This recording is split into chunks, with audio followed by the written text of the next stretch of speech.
Hello, my name is Elias Muau, and today I'll present the national income determination for a two-sector model, which is part of the Introduction to Microeconomics course.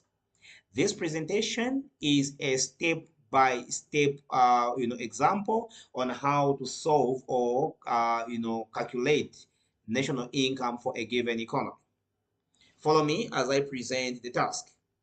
So the task we have is to consider an economy with autonomous investment of $600 and that the consumption function is given by C equal 200 plus 0.8y. Now, before you think of going further, it is important to understand the components of this consumption function. This consumption function given has two parts. It has the 200 and it also has the 0.8y. This 200 here is the autonomous consumption. It is that level of consumption that does not depend on income. The 0.8y here is that consumption, that level of consumption that depends on income. Because our y in this model, this part here, this y is the income level. So 0.8y is the level of consumption that depends on income. Now we have the 0.8 here, which is the coefficient of the income, the coefficient of y. This 0.8 is the marginal propensity to consume. It measures the proportion of the change in income that is dedicated to consumption. When we look at this value 0.8 here, it means that for every $1 change in income, our consumption will change by 0.8 cents, or I mean $0.8. So therefore, a $1 increase in income will lead to a $0.8 increase in consumption. The task we have is to calculate the size of the investment multiplier. We also need to find the equilibrium level of income. We are required to determine the level of consumption at the equilibrium level of national income. We are required to derive the savings function and determine the level of savings at the equilibrium level of national income. And finally, we are told that suppose the investment level increased by $100, by how much will the equilibrium level of national income change? So we have these 5 questions that we need to solve in this part one of our step-by-step example. I'll start by presenting the calculation of the multiplier as well as finding the equilibrium level of national income. Follow me as I present the solutions. Let's begin with the multiplier. So we need to calculate the size of the investment multiplier. Now, if you followed from the previous recordings, which were on lectures on finding the multiplier, we noted that multiplier represented by K is equal to 1 divided by 1 minus MPC, where MPC here is the marginal propensity to consume. If you followed when I presented our problem, our task, we said that our consumption function has two parts. It has the autonomous consumption part and this part of consumption that depends on income. From here, we said our 0.8 here is the marginal propensity to consume. So when finding the multiplier, this 0.8 here is what we will put where we have marginal propensity to consume. So in our formula for multiplier in a two-sector model, 1 divided by 1 minus MPC, when we simplify that, we put our 0.8 where there's MPC, our multiplier will reduce to 1 over 0.2 because 1 minus 0.8 will give us 0.2. Now try to do your own calculations and then compare with the solution I'll present. 1 divided by 0.2 will give you what number? All right, so if you found the 5, indeed, multiplier is equal to 5. Therefore, our investment multiplier is 5. Now, take note, this is a scalar, so it will just be 5. We won't have units attached to it. We will present it as a 5, the way we've calculated it. Now let's move on to finding our equilibrium level of national income. So we need to find the equilibrium level of income. I'll present two methods of finding equilibrium income. Let's begin with method one. Method one here will utilize our multiplier. So we will split our, our model to have first the multiplier and then the autonomous expenditure. So in this equation that I've presented here, the formula for finding national income using method one, we're saying national income, equilibrium national income, is a function of the multiplier and autonomous expenditure. So this E prime here is representing the autonomous expenditure. Now, if you recall from our, presentation of the, lecture notes in the previous video, we said that this consumption is equal to C prime plus MPCY, which is this model here. C prime is the autonomous consumption, which is the 200, and our MPC we said is the marginal propensity to consume, which is our 0.8 in this model. So C prime plus MPCY is our general model for a consumption function. Then we have autonomous expenditure. E prime here is autonomous expenditure. In the two-sector model, our autonomous expenditure will be equal to autonomous consumption plus autonomous investment. We are simply getting the components that are autonomous in the model and putting them together. We add them to get autonomous expenditure.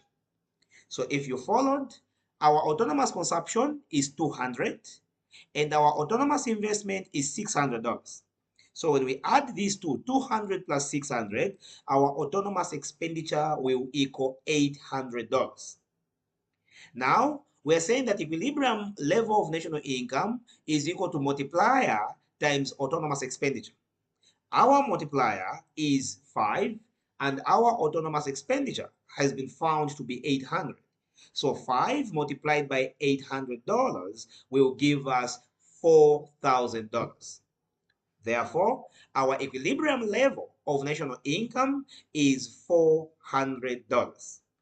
This is method one, or one of the methods that you can use to find the equilibrium level of national income. In method two, we are going to use the aggregate demand formula. We know that aggregate demand is equal to consumption plus investment. So Y, which is equal to our national income, which is equal to aggregate demand, will be equal to consumption plus investment. So consumption here, we are getting the whole function, the consumption function. So consumption is equal to 200 plus 0.8y.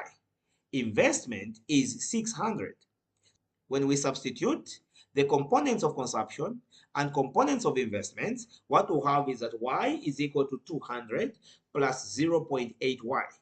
This part here is the consumption function plus our investment, which is 600. If we try to rearrange this, we're going to have y is equal to 200 plus 600 will give us the 800. So we have 0.8y plus 800.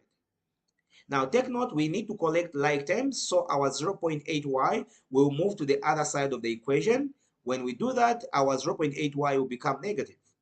So y minus 0.8y will give us 0.2y.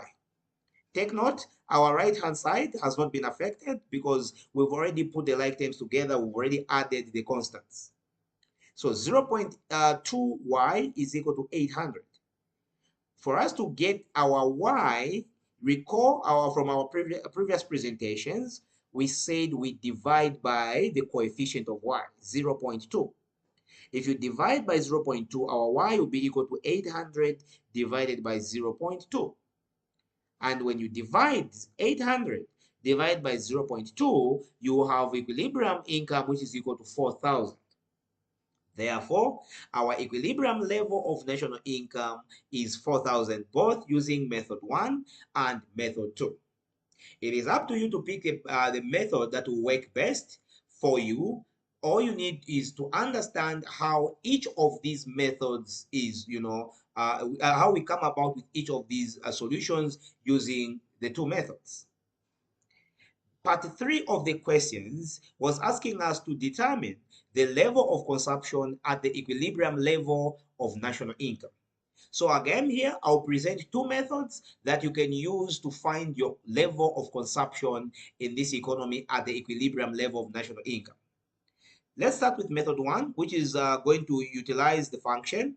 So consumption is equal to 200 plus 0.8 y. Now this y is y star because we note that we now have our equilibrium level of national income. So our y becomes y star, where y star is the equilibrium level of national income. So we want to ensure that the value we put where there's y here is that equilibrium level of national income we found. And if you recall what we found a $4,000. So I'll substitute this y star here. So C, which is consumption, is equal to 200 plus 0.8 open brackets. Where there is y star, I'm putting my equilibrium level of income, which I found. That's the 4,000. So I'll put 0.8 multiplied by 4,000. And if you multiply 0.8 times 4,000, you're going to have 3,200. So consumption will be equal to 200 plus 3,200. If you add 200 plus 3,200, you should get $3,400. Therefore, method 1 has indicated that consumption at the equilibrium level of national income is 3,400. Let's look at method 2. Now, method 2 will utilize the aggregate demand equation, or rather the income equation that we used in method 2 to find our equilibrium level of national income. Remember, we said income is equal to consumption plus investment. Now, we've already found our equilibrium level of national income, and we already know our investment. Our equilibrium level of national income, we found it to be 4,000, and our investment is given here. It is $600. When we make C subject of the formula, we have Y minus I.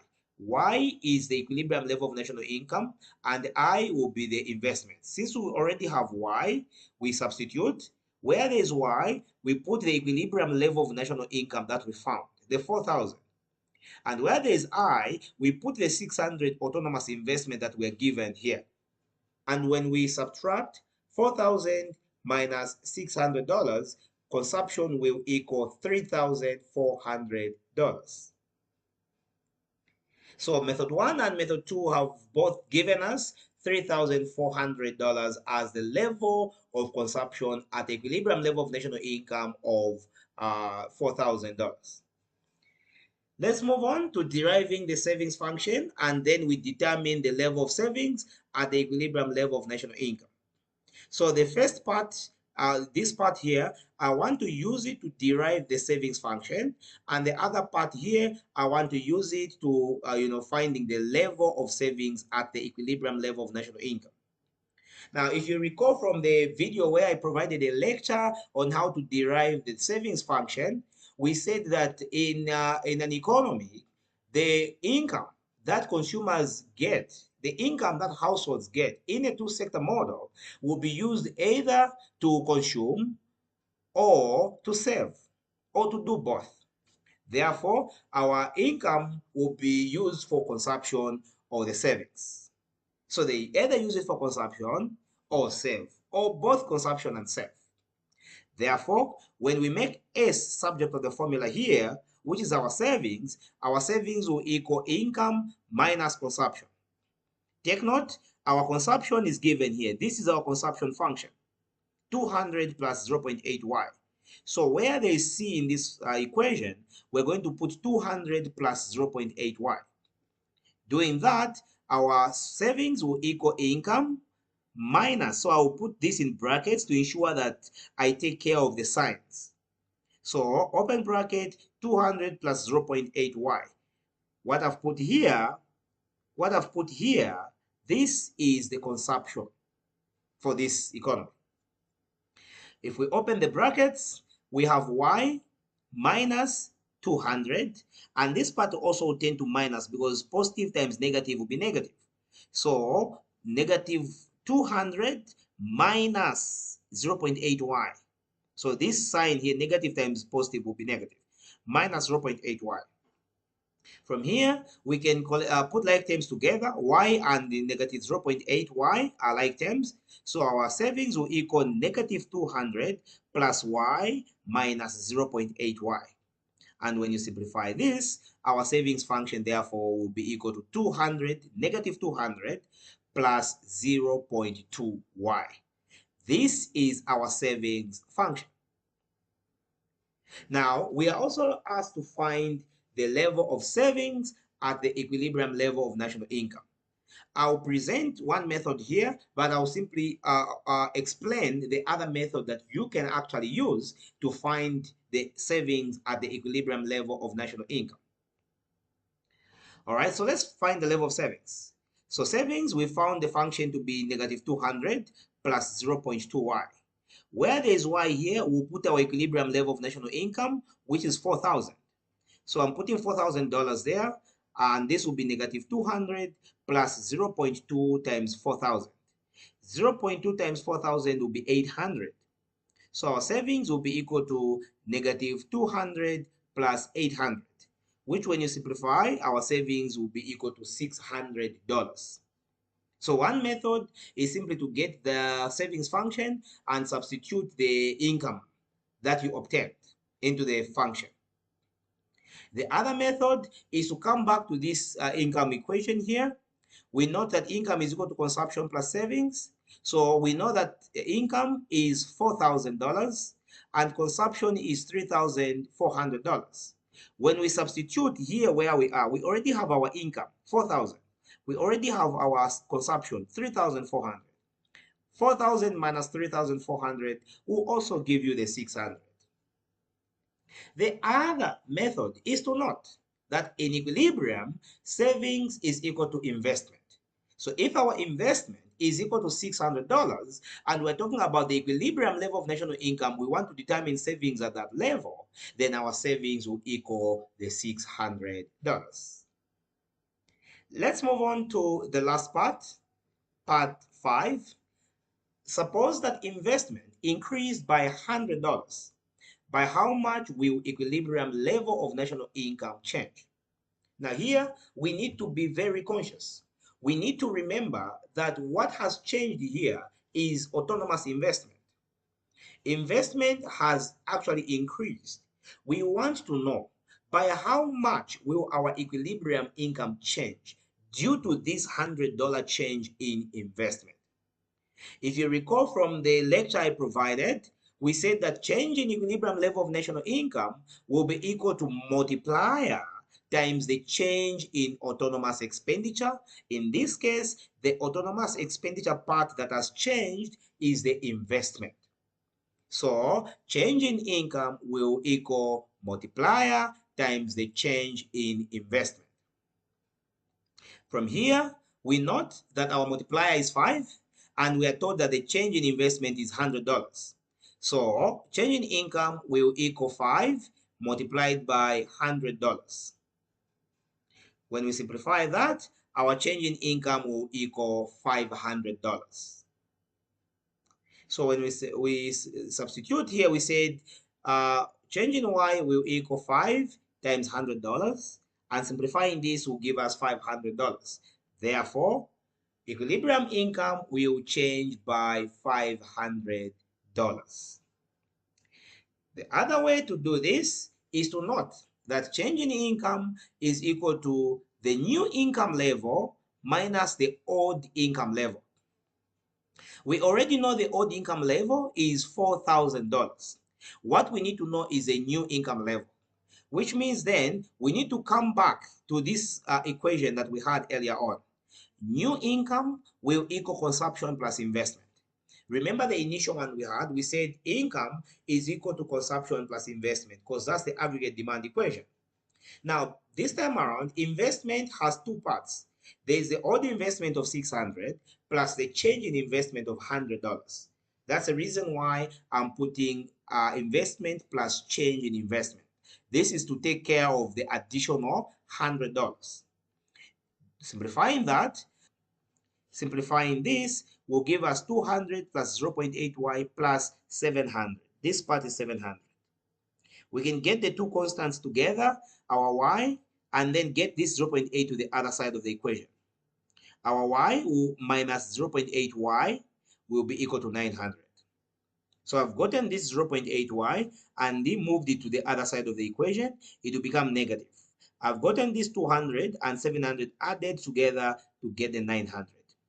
When we simplify this part, y minus 0.8y will give us 0.2y.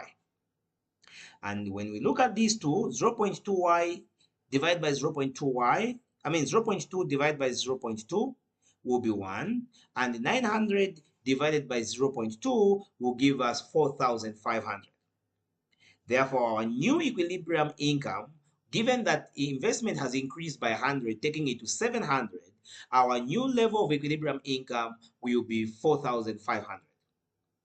But recall that we said equilibrium income at the odd level was $4,000.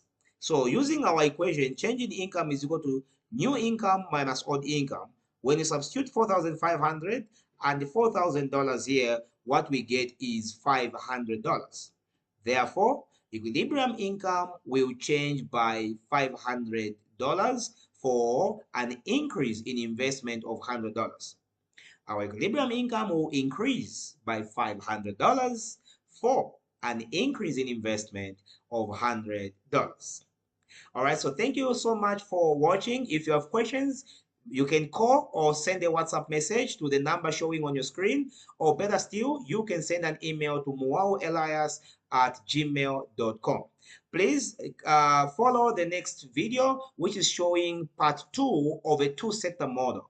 And in that video, we're going to have a consumption function without autonomous consumption. I'll see you in the next video.